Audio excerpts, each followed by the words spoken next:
ఇప్పుడు ఎమ్మెల్యే గారు ఉన్నారు. ఎమ్మెల్యే గారితో మనం మాట్లాడేది. సార్, ఇప్పుడు మీరు ఆంధ్రప్రదేశ్ శాసనసభ వ్యవస్థ ఆట విడుపు ఎలా అనిపిస్తుంది?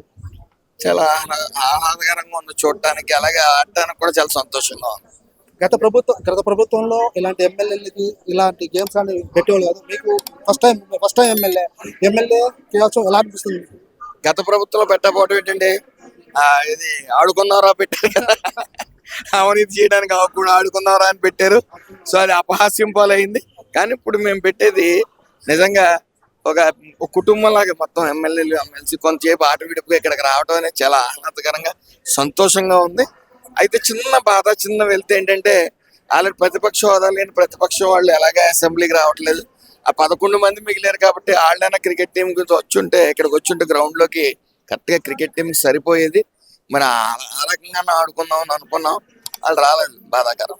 ఇప్పుడు మీరు వాళ్ళకి ఇన్విటేషన్స్ పంపించారంటారా? ఖచ్చితంగా పంపించారు. లాస్ట్ టైం ఆడారు, లాస్ట్ టైం కొంతమంది ఆడారు ఎమ్మెల్సీలు అవి కూడా వచ్చి. ఈసారి జగన్ రెడ్డి వస్తున్నట్టున్నారు. ఇప్పుడు మీరు మీ కాన్స్టిట్యూన్సీలో మీరు కూడా ఆట విడుపు ఉందా? అక్కడ పిల్లలకి ఎలాంటి గేమ్స్ కి ప్రిపేర్ అవుతున్నారు ఏంటి? సో ఈ ప్రభుత్వం మీరు చూసే ఉంటారు, ఆటలకు ఎంత ప్రాధాన్యత ఇస్తున్నారు, చదువులకు ఎంత ప్రాధాన్యత ఇస్తున్నారో ఆటలకు కూడా అంతే ప్రాధాన్యత ఇస్తున్నారు. సో ఆటలకు కూడా ప్రతి సంక్రాంతికి మేము చాలా ఆటల పోటీలు పెట్టడం జరిగింది. అలాగే గవర్నమెంట్ కూడా నిత్యం జోనల్ వైజ్ గేమ్స్ పెడతా ఉన్నారు. గేమ్స్ కి ఇవ్వాల్సిన ఇంపార్టెన్స్ ఎప్పుడు ఈ ప్రభుత్వం ఇస్తుంది.